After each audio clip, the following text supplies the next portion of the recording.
All right. Welcome back to This Week at the Chamber, giving you the top 4 things you need to know going on this week. And as usual, there are lots of them. Yep, but we've distilled it down to 4. Yeah. Before we start, I want to give a shout out to Pop and Abuela and just say congratulations on the news that they received. I get kind of some notes every now and then from some people who are faithful listeners. And so we can do testimonials, we can do shout outs, we can do ad reads, but today that one's for them. So that's great. Yeah. That's great. Do you want to kick us off? Hey, yeah, let's do that. Today, in fact, just before noon, we're going to have the Arkansas Economic Development Commission, Steve Jones, is going to come up and provide site education. We're talking about site as in Business Technology Innovation Park site education to a group of community leaders to let us know what we're in for as we look ahead, not next week, not next year, but 5, 6, 7 years ahead. What do we need to consider and be sensitive to and aware of when we take our next action to build out new business? Mm-hmm. Yeah, We've talked about this for a few years. It was in a couple of economic development strategic plans. Yeah. Steve Jones also did one of my favorite sessions at the Community Development Institute, talking about not sites specific, but just community development related things. So he's very knowledgeable. Good guy. And we look forward to that. He knows what to look for. So it'll be good to have him here in town. Look forward to that. And then today's Tuesday, Addie Jones, our media intern for the summer, she is traveling with the GobsMobile, so the big school bus with the goblins all over it.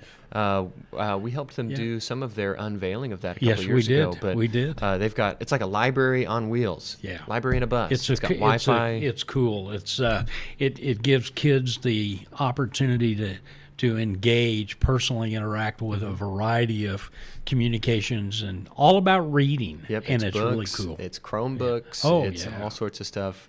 They'll probably be hoping that the AC on the bus works well today. So, but they'll be here at Signature Tower this afternoon, and so we'll go down and say hello and we will, and talk about one of the more important things for our future workforce is reading.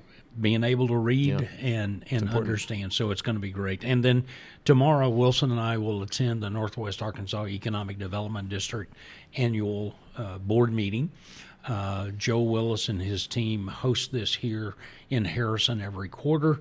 This happens to be not only the quarterly meeting, but the annual meeting, and we'll introduce Wilson in his new role to the board members in the 9 counties. Look forward to doing that. Mm-hmm. Yep, my first one. And lastly, we've been in some early discussions with some people at the University of Arkansas and their innovation and entrepreneurship, their department, as part of the Economic Development Department under Mike Malone. Yes.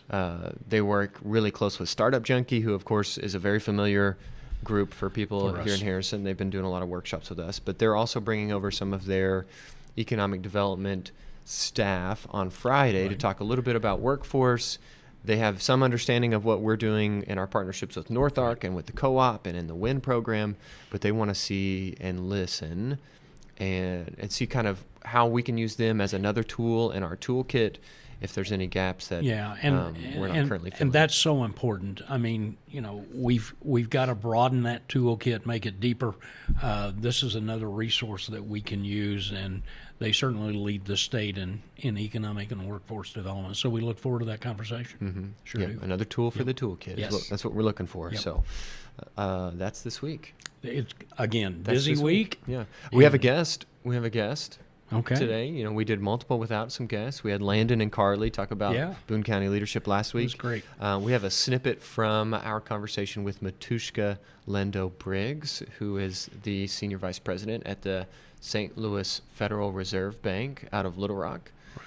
So a lot of words for her title, but she was awesome to have here in Harrison, and here's a snippet from that podcast. Gap.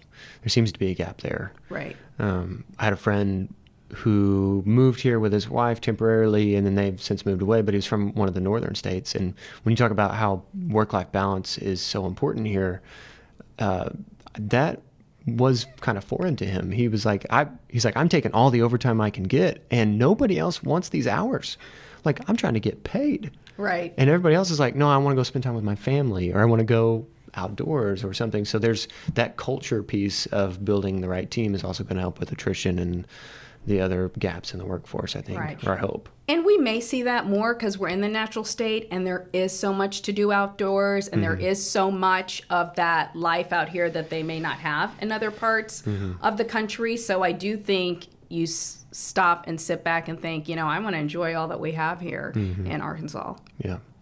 Okay, let's do one more, because we talked a little bit about education, right? And kind of when we surveyed some of our businesses and training being one of those gaps.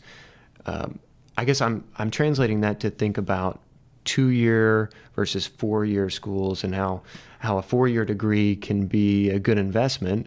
But what are some other ways of, like, employees finding access to training or students finding access to training to connect with the career path that they're looking for? Right. I love this question because workforce, is so important to me, but also it's part of our dual mandate, stable prices and maximum employment. So we're always looking at the workforce, and I think it's important to let young people know that there are so many different career paths out there, and college is a great path, but I do think that we're in a manufacturing state. We're in an ag state with a lot of farming, and there are a lot of different choices we can make. And there are a lot of companies in this state that want the young people to stay. And college sometimes tends to keep you out of that state. So I think as we go around, I like hearing about career centers being built. I like that companies and corporations are going into high schools and sometimes even middle schools to say, hey, this is how we do something. Would you be interested? There's 2 tracks, right? You can either go to college or not. You can just build a career with a certification, with apprenticeship, and there's also entrepreneurship. Maybe you want to start your own business. So there's so many things you can do, and we need everybody. We can't have everybody on one track. Sure. Everybody's I think got a role to play. Everybody has a role to play. You just have to find your seat. Like I think we were talking earlier about not everybody can drive the bus, right? So where's your seat on the bus? Because we need everybody on the bus. So I think that's what I try to do, is to go out and see how I can convene and help work with people in the state. We have a lot of openings for a lot of jobs in the state, and workforce is very important and passionate for me personally. So as the Fed, I work with our community development department. They do a lot of roundtables and go out there and meet and talk to a lot of nonprofit organizations, talk to a lot of schools, hook up with different foundations. And, we're conveners. So how can we help you not reinvent the wheel? And how are they doing it somewhere else in the region that we can share what we're doing? But we also have our economic education department. So they help with financial literacy. They go talk to teachers. They help them in all the different ways share how we can educate economic opportunities. And we have the Institute with the Fed that's also really good. Something that's important is to making sure everybody can thrive in the economy and make sure everything's accessible to everyone. So that's something else we work on. And then, of course, we just have our researches and our data. So you can go on to FRED, which is the Federal Reserve Economic Data, and you can look for jobs in Arkansas. You can look for opportunities out there, and all the information is free. The data is free. So we're here to convene and to help and provide resources for everyone to help maximize that employment. Well, you did that today for us, too, about a few connections that I had not made yet and that you reminded me of, and a few new ones. So we're thankful to have you here and the opportunity to host you for a roundtable and listening to what's going on in Harrison. So thank you.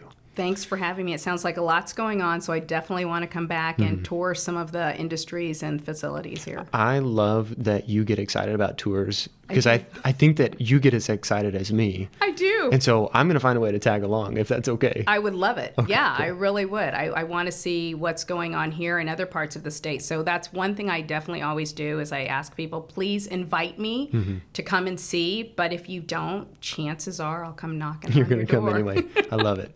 Matushka, thank you for joining me today, and thanks for being in Harrison. Thanks for having me, Wilson.